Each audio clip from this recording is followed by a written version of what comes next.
नमस्कार। Public India 9 AM संस्करण में आप सबका स्वागत है। आज हम लोग चर्चा करेंगे भारत और चीन के क्या व्यापार संबंध बन सकते हैं। इधर जयशंकर साहब ने एक टेक्नोलॉजिकल टॉक में ये कहा कि हम टेक्नोलॉजी के क्षेत्र में अमेरिका के साथ बायलैटरल ट्रेड करने को तैयार हैं। और आपको पता है कि अमेरिका जो है $589 बिलियन का एक्सपोर्ट जो है वो चाइना से लेता है। तो टेक्नोलॉजी के क्षेत्र में जो आज की डेट में चिप्स बन रही हैं, सोलर पैनल्स बन रहे हैं, ईवी की गाड़ियां बन रही हैं, लिथियम आयन बैटरीज बन रही हैं और आपके मोबाइल फोन्स बन रहे हैं, उसका जो बेसिक स्ट्रक्चर है वो चाइना में तैयार होता है। वो क्यों होता है? क्योंकि रेयर अर्थ मिनरल्स में 93% की प्रोसेसिंग पूरे वर्ल्ड की चाइना में होती है। आप माइनिंग कहीं भी कर सकते हैं रेयर अर्थ मिनरल्स की। जहां जहां भी रेयर अर्थ मिनरल्स अवेलेबल हैं, उनके माइनिंग के कॉन्ट्रैक्ट्स जो हैं वो इंटरनेशनल कंपनीज को दिए जाते हैं, पर वो सब चाइना ही पहुंच जाते हैं और चाइना में ही प्रोसेस होते हैं। तो भारत पे ऐसी क्या मजबूरी है कि भारत को अमेरिका के साथ बायलैटरल ट्रेड करने को तैयार है, एशियान कंट्रीज के साथ काम करने को तैयार नहीं है। इधर यूएस और चाइना की ट्रेड वॉर में कहीं ना कहीं भारत जो है वो कॉम्प्रोमाइज होता दिख रहा है। तो आज हम ये डिस्कस करेंगे कि चाइना के साथ हमारे रिश्ते किस स्थिति में है, हमारी जो आंतरिक सुरक्षा है या हमारे बॉर्डरों की सुरक्षा है, अरुणाचल प्रदेश का मामला है, देपचौंग का मामला है, जहां पे चाइना ने अतिक्रमण कर हमारे यहाँ 2 काउंटीज बना दी। कुछ लोगों का अनुमान है 4,000 स्क्वायर किलोमीटर से 36,000 स्क्वायर किलोमीटर जो है जगह जो है वो चाइनीज ऑक्यूपेशन में है। और अब बांग्लादेश के मोहम्मद यूनुस भी चाइना जाके ये कहते हैं कि नॉर्थ ईस्टर्न स्टेट्स जो 7 स्टेट्स हैं उनको हम अपने तरफ से रास्ता देकर पोर्ट तक पहुंचा सकते हैं। यानी कि बांग्लादेश का जो पोर्ट है वो चाइना मैनेज करेगा, जिस तरीके से बीआरआई गवादर का पोर्ट करके उन्होंने तिब्बत से पाकिस्तान और पाकिस्तान ऑक्यूपाइड कश्मीर के थ्रू गवादर को कनेक्ट कर दिया, जो एशियन कंट्रीज को वित्त पोषित करेगा। वैसे ही 7 sister states, north eastern states, Sikkim, Assam, Mizoram, Manipur, इन सबको भी वो बांग्लादेश के पोर्ट से कनेक्ट करने की बात कर रहे हैं। तो भारत को अपने बॉर्डर्स भी बचाने हैं। चाइना क्योंकि एक बड़ी पावर है, एक वर्ल्ड पावर है, R&D में उसका जो खर्चा है वो हमारी जितनी इकोनॉमी है, जो हम $3.5 ट्रिलियन की इकोनॉमी है, इतना तो वो अपने R&D में खर्चा करता है। तो क्या हम उसका फायदा नहीं उठा सकते? क्योंकि चाइना ने भी हमें एक ऑलिव ब्रांच दी है, क्योंकि अब उसको उन देशों को साधना पड़ेगा, क्योंकि अमेरिकन जब इंपोर्ट नहीं होगा तो वो जो प्रोडक्ट्स वो बनाता है, जो प्रोडक्शन वो करता है, वो माल वो कहाँ डंप करेगा या कहाँ बेचेगा? तो भारत एक देश है जिसको वो एज अ कस्टमर देख रहा है, एज अ कंज्यूमर मार्केट देख रहा है।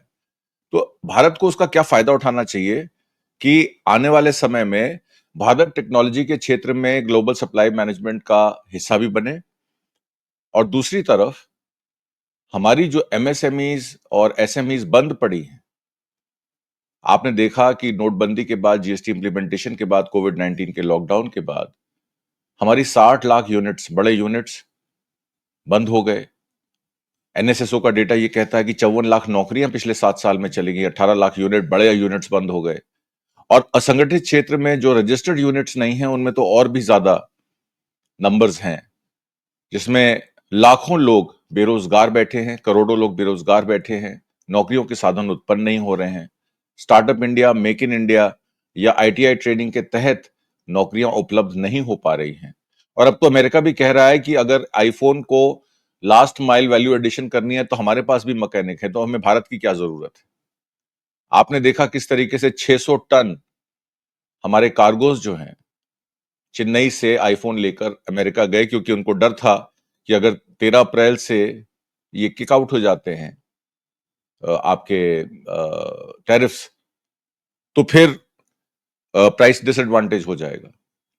और उधर एप्पल कंपनी जो है वो 6 लाख नौकरियां, रोजगार उत्पन्न करने की बात कर रही थी पिछले साल तक। तो आने वाला समय बहुत अनिश्चितताओं का है। भारत को सोचना पड़ेगा कि उसको अपने वैश्विक कारोबार में कैसे आगे बढ़ना है, कैसे भारत को मजबूत करना है, भारत के टेक्नोलॉजी के क्षेत्र में, इनोवेशन के क्षेत्र में, ग्लोबल सप्लाई मैनेजमेंट में कैसे आगे बढ़ना है।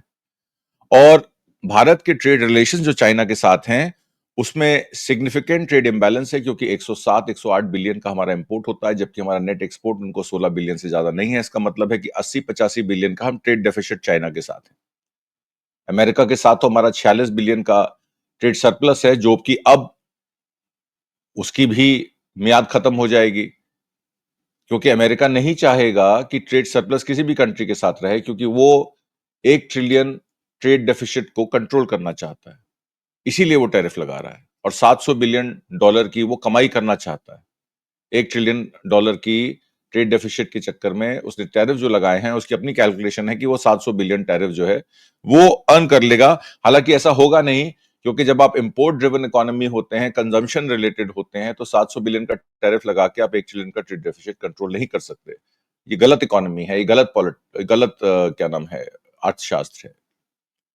दूसरी तरफ अगर हम जियोपॉलिटिकल टेंशंस की बात करें, तो जैसे कि मैंने आपको बताया कि भारत की जो टॉक चल रही थी आर्मी लेवल पे, एस्केलेशन कम करने के लिए हमारा जो विदेश मंत्रालय है और उनका विदेश मंत्रालय, हमारे डिफेंस मिनिस्टर हैं, उनके डिफेंस मिनिस्टर हैं, तमाम वार्ताओं के बाद ये तय हुआ कि अब हमें मामले को एस्केलेट नहीं करना है और जो पुनः स्थिति थी एलओसी की, उस पर मजबूती से रहना है। पर चाइना अभी भी जो आपका जो बात कर रहा है, आपके बॉर्डर की बात कर रहा है, वो ये कह रहा है कि आप ही के क्षेत्र में रहकर वो बफर जोन बनाएगा।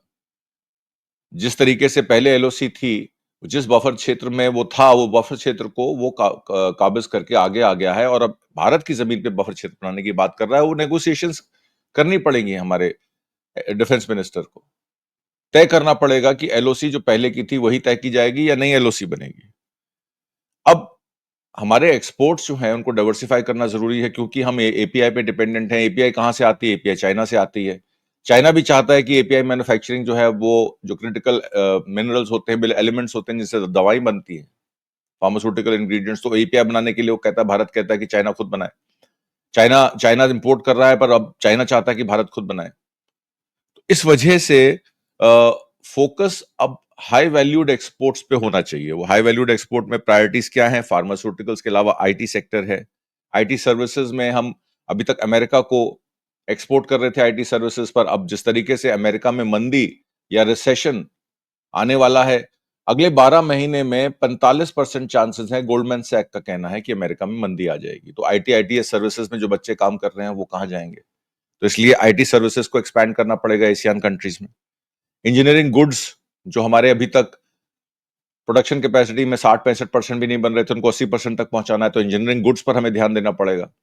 हम अभी तक सिर्फ रॉ मटेरियल बेच रहे हैं, जैसे कि हम बांग्लादेश को टेक्सटाइल देते हैं और वो कपड़ा बना के आगे बेचता है। ऐसे बहुत सारा रॉ मटेरियल भारत से जाता है, तो हम लोगों को फिनिश्ड गुड्स भी बनाने हैं, उसमें इंजीनियरिंग गुड्स भी आ जाते हैं। रिन्यूएबल एनर्जी कंपोनेंट्स हम चाइना पे डिपेंडेंट हैं। आपने देखा किस तरीके से सोलर एनर्जी प्रोजेक्ट्स में जब हम एक्सपोर्ट कर रहे थे, 16% हमारी गिरी है एक्सपोर्ट, क्योंकि हमारा इंपोर्ट गिरा है। $500 मिलियन से इंपोर्ट हमारा चाइना से गिरा, तो $1.5 बिलियन का हमारा एक्सपोर्ट भी रुक गया। तो इसका मतलब है कि रिन्यूएबल एनर्जी क्षेत्र में ईवी मॉड्यूल्स और ईवी सेल्स हम चाइना से इंपोर्ट कर रहे हैं, उसकी मैन्युफैक्चरिंग इंडिया में हो सकती है।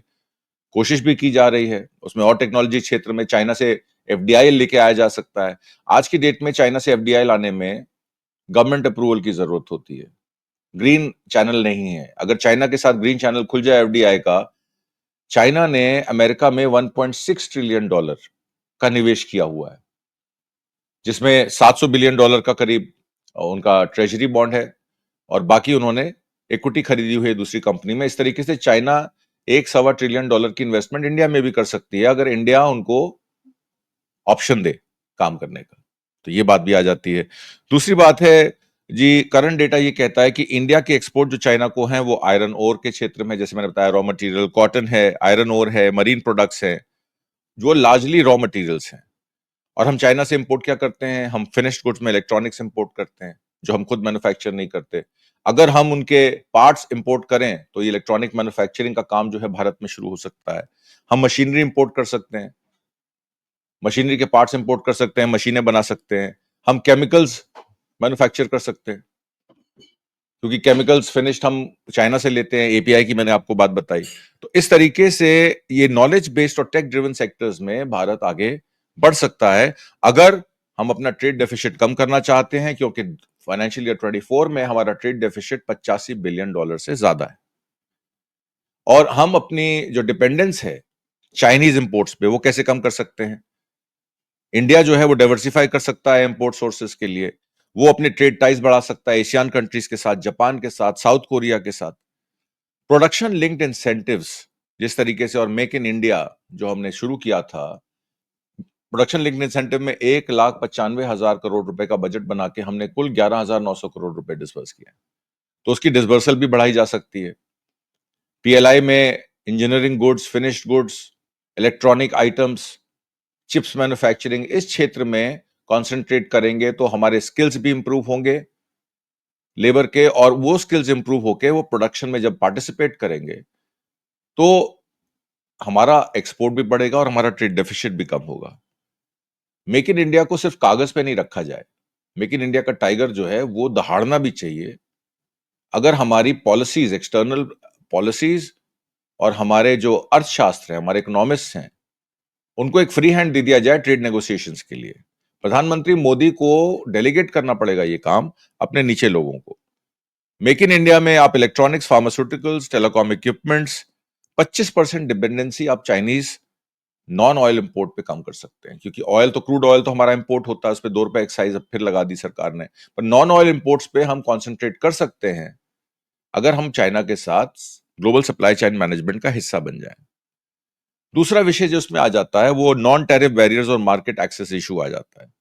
वो क्या है कि बेटर मार्केट एक्सेस करने के लिए भारतीय सामान को चाइना में नॉन टैरिफ बैरियर अगर होंगे तो चाइना में सामान भी, चाइना से हम अपने इंग्रेडिएंट्स मंगा के, फिनिश गुड्स मंगा के एशियन कंट्रीज में बेच सकते हैं। फिलीपींस है, वियतनाम है, इंडोनेशिया है, इन कंट्रीज को, थाईलैंड है। थाईलैंड का एक्सपोर्ट अमेरिका को हमसे ज्यादा है, और जो टैरिफ की धमकी भारत को मिली है वही टैरिफ की धमकी थाईलैंड, मलेशिया और इंडोनेशिया और वियतनाम को भी मिली है।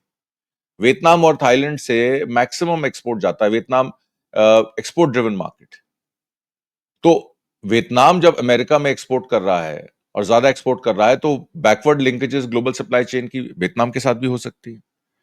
जॉइंट इकोनॉमिक ग्रुप बनाया हमारे देश में, स्ट्रेटेजिक इकोनॉमिक डायलॉग जो है, एसईडी, इन्होंने ये इश्यूज हाईलाइट किए हैं, पर प्रोग्रेस बहुत स्लो है, क्योंकि हम जॉइंट इकोनॉमिक ग्रुप में कॉन्सेंट्रेट ही नहीं कर रहे। हम सिर्फ अपने बड़े बड़े कॉर्पोरेट्स को वित्त पोषित करने के लिए, उनको अमेरिकन मार्केट से, बाजारों से पैसा रेस करने के लिए कन्वीनियंस कर रहे थे।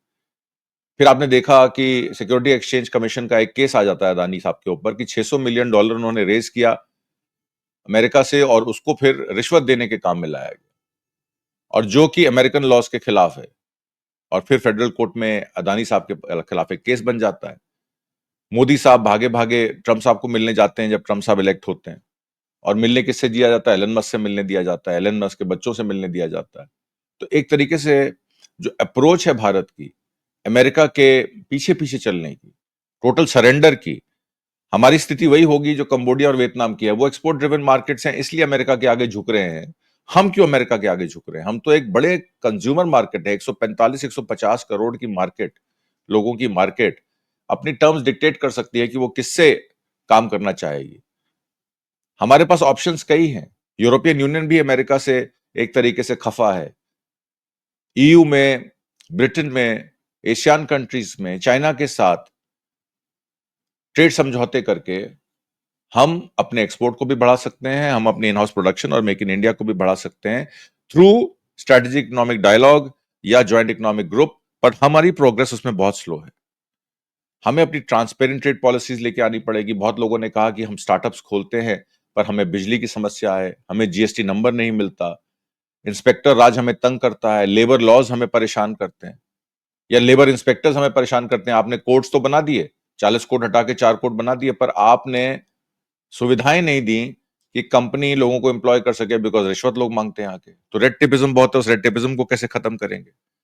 एग्रीकल्चरल एक्सपोर्ट पे हमारी कोई ट्रेड पॉलिसी ही नहीं है। किसानों को एमएसपी नहीं मिलती है, इसलिए किसान आंदोलित हैं। अगर किसानों को एक्सपोर्ट का साधन मिल जाए, जिस तरीके से यूक्रेन वीट का एक्सपोर्ट करता है, चाइना धान का एक्सपोर्ट करता है, और कई चीजें हैं, हमारे सुपर फूड्स हैं, बाजरा है, मिलेट्स है, बहुत सारी चीजें हैं। तो ये सब चीजें हम कर सकते हैं अगर हमारी ट्रेड पॉलिसीज और ट्रांसपेरेंट हो, और फार्मास्यूटिकल एक्सपोर्ट और एग्रीकल्चरल एक्सपोर्ट में रिस्ट्रिक्शंस खत्म हो। रिस्ट्रिक्शंस खत्म होंगी, एक्सपोर्ट बढ़ जाएगा। India China joint working groups agriculture और हाई टेक्नोलॉजी में काम कर सकते हैं। एग्रीकल्चर को कैसे प्रॉफिटेबल बनाना है, उसमें कैसे टेक्नोलॉजी को लेके आना है। आपने ड्रोन दीदी की बात की, पर खाली ड्रोन दीदी बनाने से आप एग्रीकल्चर में रेवोल्यूशन नहीं लेके आ सकते। उसमें बहुत सारी प्रॉब्लम है, जैसे कि हमारा कपास का काम था, हमारा कॉटन जो है सबसे ज्यादा एज अ रॉ मटेरियल जाता है, और कपास पे हमारी जो नेट एकरेज है प्रोडक्शन की वो कम हो गई है, क्योंकि पिंक बॉलवर्म सुंडी यानी कि पिंक सुंडी की वजह से, एक गलत बीज की वजह से लोग डर गए हैं, क्योंकि उनको इंश्योरेंस के क्लेम नहीं मिलते जब उनकी फसल खराब होती है, तो लोगों ने कॉटन उगानी बंद कर दी है। तो इस तरीके से इन क्षेत्रों में बहुत सारा, टेक्नोलॉजी के क्षेत्र में, वेदर फोरकास्ट के क्षेत्र में, ट्रेड इम्पेडिमेंट्स खत्म करके कोऑपरेशन के साथ हम एग्रीकल्चरल एक्सपोर्ट, क्योंकि 11 करोड़ परिवार यानी के करीब 55 करोड़ लोगों को सपोर्ट करता है कृषि क्षेत्र। ये जरूरी है कि हम कृषि को भी अपने ट्रेड में लें। हमारी इन्वेस्टमेंट जो इकोनॉमिक कॉपरेशन है, अगर हम बात करें चाइनीज एफडीआई की, पर्टिकुलरली लेबर इंटेंसिव सेक्टर्स में, जैसे टेक्सटाइल्स है, फुटवेयर है, हाईटेक एरियाज हैं, इलेक्ट्रिक व्हीकल्स हैं, रिन्यूएबल एनर्जी है, ये high intensive, high labour intensive काम है। इसमें चाइना हमारे को मदद कर सकता है एफडीआई लेके आने में। चाइना के पास पैसा है। चाइना जब चाहे किसी भी देश की रियल स्टेट को उठा सकता है। चाइना जब चाहे किसी भी देश में प्रोडक्शन को और इंडस्ट्रियलाइजेशन को बढ़ावा देने में मदद कर सकता है, क्योंकि चाइना के पास कैपिटल है और चाइना इंडिया के साथ मिलकर काम करने को तैयार है। हम क्यों अमेरिका के पीछे पीछे भाग रहे हैं, ये हमारे सियासतदानों से पूछा जाना चाहिए। चाइना एफडीआई जो है बहुत लिमिटेड है। 2000 से और 2024, अगर पिछले 24 साल की बात करें तो कुल टोटल इन्वेस्टमेंट 2.5 बिलियन की है, जबकि चाइना का नाना करते भी निवेश जो है 1.6 ट्रिलियन डॉलर का अमेरिका के साथ है। अभी तो 700 बिलियन के उन्होंने अपने ट्रेजरी बॉन्ड्स बेच दिए, उसके बाद भी 1.6 ट्रिलियन इन्वेस्टेड। 1 ट्रिलियन डॉलर की इन्वेस्टमेंट अगर भारत में हो जाएगी तो भारत में कितनी एफडीआई आ जाएगी, इस पे भी विचार करना चाहिए। प्रधानमंत्री मोदी सब देशों में जाते हैं, कितनी अभी तक एफडीआई आई, कितने उन्होंने ट्रिप्स लगाए, आपने सब देख लिया। तो इन चीजों को देखना जरूरी है। अब रिसेंट सजेशंस जो हैं इकोनॉमिक सर्वे के, वो इंडिकेट करते हैं कि पोटेंशियल ग्रोथ में इंडिया को ईज करनी पड़ेंगी रिस्ट्रिक्शंस, क्योंकि बॉर्डर शेयरिंग कंट्रीज में गवर्नमेंट अप्रूवल रिक्वायर्ड होती है। उन अप्रूवल्स के लिए हमें कोई वहां पे बैठा देनी चाहिए, कॉपरेशन के लिए कोई हमें वहां पे ग्रुप बना देना चाहिए, जो सारी एफडीआई को पीएमओ के थ्रू या इंडस्ट्रीज मिनिस्ट्री के थ्रू उसको देखे, चेक करे, और मिनिमम टाइम में 10 दिन और 15 दिन में उसको पास करे, ताकि एफडीआई हो सके। क्योंकि हमारे यहाँ प्रोजेक्ट्स आते हैं, फाइल बनती है, पर वो पास ही नहीं होती, पड़ी रहती है कि अभी डिफेंस क्लियरेंस आएगी, अभी फलानी क्लियरेंस आएगी, अभी एनवायरमेंटल क्लियरेंस आएगी। तो एफडीआई के लिए अगर आप क्लियरेंसेस टाइम पे देंगे तो एफडीआई भी बढ़ेगी। जॉइंट वेंचर्स और टेक्नोलॉजी ट्रांसफर्स की हमने बात की। जॉइंट वेंचर्स चाइनीज कंपनीज के साथ करना जरूरी है, क्योंकि मैन्युफैक्चरिंग बेस अगर इंडिया में बनाना है और खाली असेंबली का काम नहीं करना है, जो कि अभी हम कर रहे हैं, फोन की असेंबली हम कर रहे हैं, ईवी बैटरीज की असेंबली हम कर रहे हैं, पैनल्स की असेंबली हम कर रहे हैं, सोलर पैनल्स की। तो अगर जॉइंट कॉपरेशन में अगर ये मैन्युफैक्चर होने लग जाए तो बहुत सारे लेबर इंटेंसिव काम हो जाएगा, बहुत सारी लेबर एम्प्लॉय हो जाएगी। तो भारत को वैल्यू, ग्लोबल वैल्यू चेन्स में इंटीग्रेट करने के लिए और ट्रेड डेफिसिट रिड्यूस करने के लिए बहुत जरूरी काम। दूसरा बड़ा काम है कि हमें रीजनल और मल्टीलैटरल एंगेजमेंट्स बढ़ानी पड़ेंगी, जैसे ब्रिक्स है या आरसीईपी है, जिसमें इंडिया ने ऑप्ट आउट कर दिया। बिम्स्टेक की मीटिंग में अभी प्रधानमंत्री मोदी गए थे, श्रीलंका गए थे, बांग्लादेश के जो कार्यवाहक प्रधानमंत्री मोहम्मद यूनुस हैं उनको मिले। एशिया इंफ्रास्ट्रक्चर इन्वेस्टमेंट बैंक जो इकोनॉमिक कोलैबोरेशन करता है स्ट्रेटेजिक ऑटोनॉमी के साथ, उसके साथ आप मिलकर काम कर सकते हैं, क्योंकि एशिया इंफ्रास्ट्रक्चर इन्वेस्टमेंट बैंक बनाया इसीलिए गया था कि रीजनल कोऑपरेशन के तहत, टेक्नोलॉजी ट्रांसफर के तहत फैक्ट्रियां जो हैं एशियन कंट्रीज में लगें। अभी जो मोदी और शी जिनपिंग की मीटिंग हुई थी 2023 की ब्रिक्स समिट में, उसमें शी जिनपिंग ने जो है अपना दिखाया विलिंगनेस की वो रिलेशंस को स्टेबलाइज करना चाहते हैं, और भारत के लिए एक सुनहरा मौका है। चाइना आपको एक हाथ दे रहा है, यूरोपियन कंट्रीज भी चाइना के सपोर्ट में है, तो भारत क्यों अमेरिका के सपोर्ट में खड़ा है? भारत की अगर दिशा और दशा यही रहेगी तो आने वाले समय में भी देश में प्रोडक्शन और देश में लेबर इंटेंसिव काम, एग्रीकल्चरल एक्सपोर्ट नहीं हो पाएगा, क्योंकि अमेरिका हमेशा से प्रतिबंध लगाता रहा है। वो अपने किसानों को तो सब्सिडी देता है 600 बिलियन डॉलर की, और हमें रोकता है कि आप 10% से ज्यादा एमएसपी में मत खरीदिए। तो इस तरीके की पाबंदियां जो अभी तक डब्ल्यूटीओ के तहत लगती आ रही है, ओसीईपी के तहत लगती आ रही हैं, अब भारत को चाहिए कि इन कॉर्पोरेशंस एक तरफा एग्रीमेंट से हटके एशिया में अपने मेक इन इंडिया टाइगर को स्टैब्लिश करे। उनको कोलैबोरेट करना चाहिए एशियन कंट्रीज के साथ, रीजनल पार्टनर्स के साथ, काउंटर बैलेंस करना चाहिए चाइनीज डोमिनेंस को।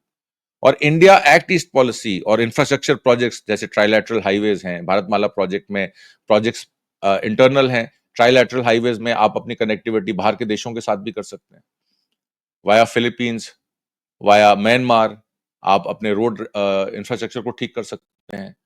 जहां कारोबार बढ़ेगा, ट्रेड बढ़ेगा, वहां ऑटोमेटिकली एथनिक वायलेंस कम हो जाएगी, माओ वायलेंस कम हो जाएगी, क्योंकि कारोबार जब बढ़ता है तो लोगों के पास नौकरियां होती हैं, जब नौकरियां होती हैं तो खुशहाली होती है, और जब काम नहीं होता है तो इस तरीके की चीजें होती हैं, वायलेंस होती है, लूट होती है, तो उसको भी रोका जा सकता है। एक तरीके से आप देश में अगर इस तरीके के बिजनेसेस स्टैब्लिश करेंगे तो बहुत सारा जो इंटरनल हमारी जो इंटरनल प्रॉब्लम है डिफेंस की या हमारी जो इंसर्जेंसी की, वो इंसर्जेंसी भी रोकी जा सकती है। चाइना में आपने देखा कि चाइना में आप कोई भी देख लीजिए कि वहां कुछ भी इस तरीके की सेक्टेरियन वायलेंस नहीं है तो बहुत निम्न स्तर पर है और उसको कंट्रोल किया जाता है। सब प्रोडक्शन में प्रोडक्शन रिलेटेड काम करते हैं, सब लेबर इंटेंसिव काम करते हैं, सबके पास नौकरी है, सब खुशहाल हैं, तो लड़ने की जरूरत नहीं, ना किसी के पास समय है।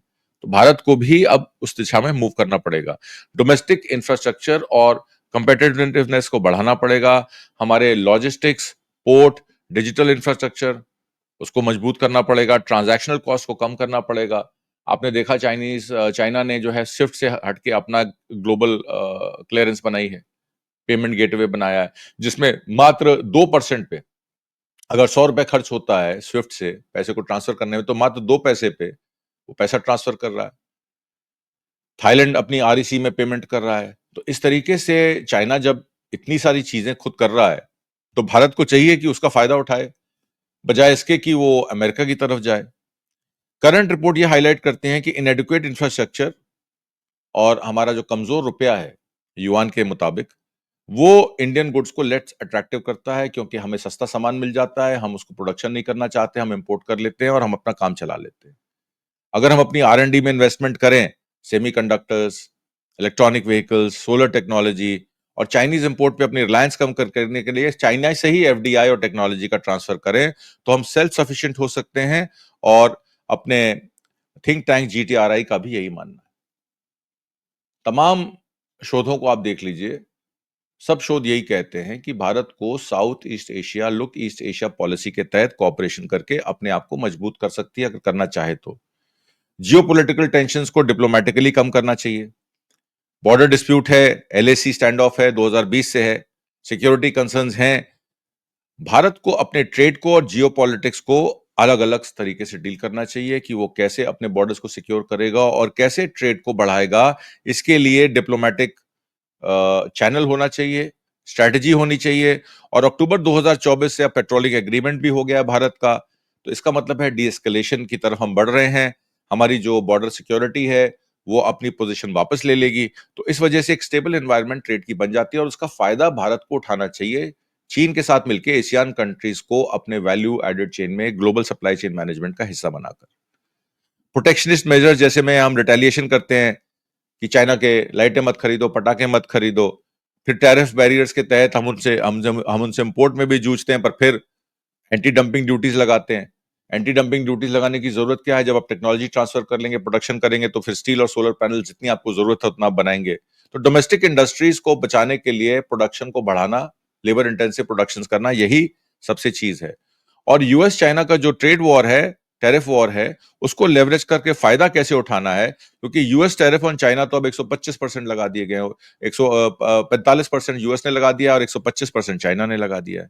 इंडिया के पास बड़ा सुनहरा मौका है चाइना प्लस वन स्ट्रैटेजी का, इसके तहत भारत को काम करना चाहिए। रिपोर्ट्स ये भी सजेस्ट करती हैं कि इंडिया ऑल्टरनेट मैन्युफैक्चरिंग हब बन सकता है बहुत सारे सेक्टर्स में, जैसे मैंने आपको बताया, और स्टेबल पॉलिसीज दे सकता है। और इस ट्रेड इम्बैलेंस को, जो चाइना के साथ हमारा 100 बिलियन का ट्रेड इम्बैलेंस है, और जियोपॉलिटिकल रिस्क को हम साथ साथ कर सकते हैं और ट्रेड को नॉर्मलाइज कर सकते हैं, अगर भारत की सरकार चाहे तो। उम्मीद करता हूँ आपको आज का कार्यक्रम पसंद आया होगा, कमेंट बॉक्स में ज़रूर लिख के भेजिएगा। हम प्रतिबद्ध हैं आप तक तमाम सूचनाएँ, एनालिसिस पहुँचाने के लिए, जो हमें समय-समय पर मिलती रहती हैं। बहुत-बहुत नमस्कार। जय हिंद।